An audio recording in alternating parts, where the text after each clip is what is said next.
Salut tout le monde, j'espère que vous allez bien. On se retrouve aujourd'hui pour parler de Nassourdimavov et pour parler plus précisément de son finish sur Jared Cannonier, puisque Nassourdimavov s'est imposé par TKO au quatrième round face à Cannonier cette nuit. On peut considérer que l'arrêt de l'arbitre est un peu tôt, en tout cas c'est mon avis et je pense que c'est l'avis de pas mal de gens. Mais toujours est-il que Nassourdine a touché et a sonné Jared Cannonier dans ce round 4. Et c'est sur une séquence qu'on avait déjà vue dans des combats précédents de Jared Cannonier et qu'on a également vu dans le combat face à Nassourdine. Comme d'habitude, sur TikTok, j'ai fait une vidéo où je donne mon avis un peu général sur le combat. Donc n'hésitez pas à aller voir ça sur TikTok. Mais pour résumer assez rapidement, j'ai adoré l'évolution de la gestion d'énergie de Nassourdine. Il perd le round 1 et le round 3 sur la carte des 3 juges, mais c'est des rounds qui sont très serrés. Ça montre surtout qu'il a encore quelques ajustements à faire pour on va dire, trouver le bon rapport entre sa gestion d'énergie qui lui permet d'augmenter son rythme petit à petit sur les 5 rounds et le fait de gagner les rounds tout simplement. Là, les rounds 1 et 3 sont serrés et à quelques petits détails près, Nassourdine peut les gagner tout en ayant le même taux d'énergie au round 4 pour accélérer et pour toucher Cannonier.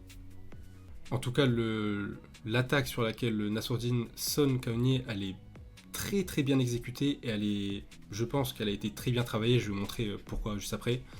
Mais du coup, je vais vous montrer les quelques moments dans le combat où la séquence arrive et le moment où Nassourdine touche. C'est parti.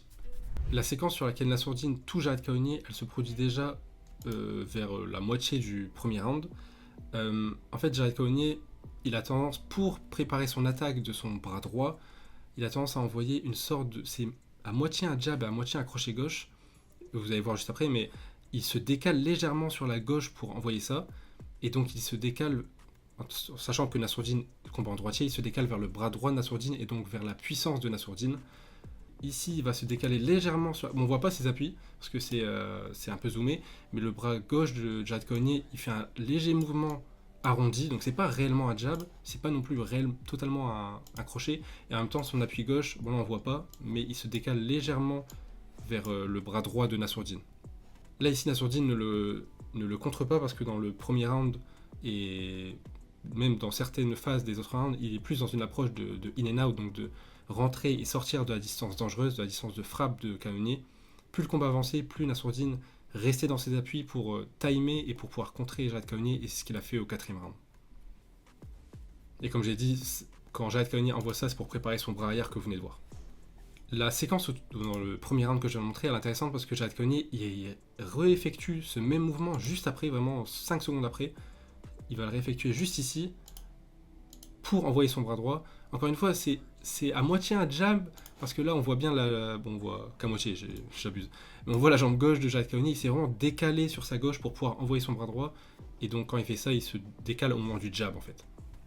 Je vous ai dit que plus le combat avançait, plus Nassourdine restait dans ses appuis pour faire mal à Jared Cannonier.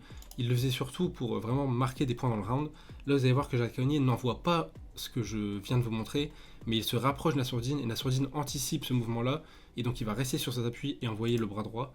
C'est ce qu'il va faire dans le quatrième round quand il va toucher Jared Cannonier. C'est juste que là, Jared Cannonier n'envoie pas réellement le jab en question. Vous voyez, il s'est vraiment décalé. Il a décalé sa tête sur sa gauche, Nassourdine, et il a envoyé son bras droit. C'est exactement ce qu'il va faire dans le quatrième round pour toucher Jared Cannonier. Là, ça touche pas, mais l'idée est là.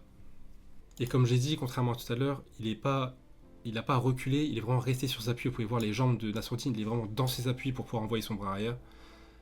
Ça s'est pas produit souvent dans le combat. Là, il y a, je crois, une autre séquence où il le fait et où on voit vraiment ce mouvement-là, mais ça montre l'efficacité de Nassourdine.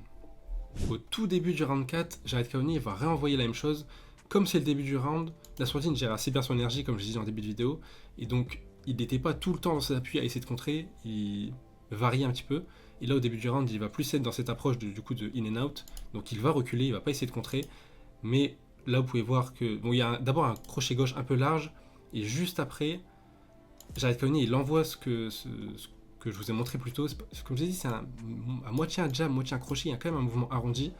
Et j'ai arrêté un peu tôt, mais vous allez voir que l'appui de Jared Cannonier, du coup, il se déplace vraiment sur la gauche. Il avance, mais il se déplace vers la gauche. Il a fait ce mouvement-là, en gros. Et donc, il rentre dans la puissance de Nassourdine. Ce qui est intéressant avec ce round 4, c'est qu'on voit le changement d'attitude de Nassourdine. Des fois, il se tient assez grand. et voire même il rebondit un peu sur ses appuis, tout ça. Là, on voit qu'il veut vraiment toucher, ressortir. Là, dans le début du round 4, on voit qu'il veut faire mal parce qu'il est vraiment planté dans ses appuis. Vous pouvez voir là son attitude. Il est planté dans ses appuis, il a les genoux un peu fléchis et on voit qu'il veut faire mal à Jared Cannonier dès que Jared Cannonier va faire la moindre erreur. Sur la séquence de fin, Jared Cannonier va réenvoyer exactement le même coup que je vous ai montré juste avant. Son appui s'est décalé vers l'avant mais aussi vers la gauche et il a envoyé ce bras avant qui est légèrement arrondi. Ce qui est intéressant là dans la posture de Nassourdine, c'est comme j'ai dit, il est maintenant ancré dans ses appuis, sa posture a changé et il anticipe parfaitement bien ce coup, il décale parfaitement sur le côté et bon là on voit pas trop avec cet angle de caméra là, vous allez voir mieux avec le ralenti tout à l'heure, mais il frame, c'est-à-dire qu'avec son bras avant, il vient toucher Jared Cannonier, pas pour lui faire mal, mais vous voyez le point, ça c'est le point de Nassourdine, c'est vraiment pour pour empêcher Jared Cannonier de pouvoir envoyer son bras arrière, vraiment pour le bloquer, on va dire, à un endroit, et aussi prendre sa distance pour pouvoir envoyer son bras droit que vous voyez ici qui va passer du coup au-dessus. Il fait deux mouvements vraiment intéressants, c'est le décalage avec sa tête pour esquiver le bras avant de Jared Cannonier et le fait de framer avec son bras avant à lui Jared Cannonier pour envoyer son bras arrière. Donc Nassourdine va décaler sur le côté, framer avec sa main gauche, on voit un peu mieux là d'ailleurs, et envoyer son bras droit juste au-dessus. Ça sonne salement Cannonier, je vais vous montrer le ralenti, vous allez mieux voir la posture de Nassourdine, mais sa manière de placer son bras arrière juste après son mouvement, c'est vraiment parfaitement exécuté. Déjà sur ce ralenti là, vous pouvez voir le frame dont je vous parle, donc c'est avec la main gauche de Nassourdine, cette main là. Il vient juste poser sa main sur le visage de Jared Cannonier, il prend sa distance, il le bloque aussi, et le bras droit il vient passer, boum, juste au-dessus. C'est vraiment parfaitement exécuté, c'est précis. Et le timing surtout de Nassourdine est beau parce que Jared Cannonier il n'a pas envoyé ce bras avant un peu décalé là, tant de fois que ça, il l'a envoyé peut-être 4-5 fois dans le combat. Et le deuxième vrai moment où Nassourdine l'anticipe, il le fait parfaitement. Ça c'est l'angle dont je vous parlais, vous allez vraiment bien voir à quel point il frame comme il faut, on voit bien le mouvement pour vraiment stopper Jared Cannonier dans son avancée. Et là on voit bien aussi le bras Jared Cannonier qui passe bien sur le côté de Nassourdine et le bras droit Nassourdine qui fait le tour. Le mouvement est parfait, il est bien dans ses appuis, enfin, tout est bien exécuté et ça fait très mal. Dommage que l'arrêt de l'arbitre soit légèrement tôt parce que ça enlève un peu de la magie de ce qu'avait fait Nassourdine, mais ça reste très beau.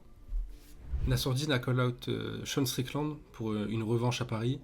Il a aussi demandé la ceinture et j'ai vu des gens parler de Brendan Allen qui serait potentiellement un bon match-up puisqu'il est proche du top 5 et il reste sur des victoires.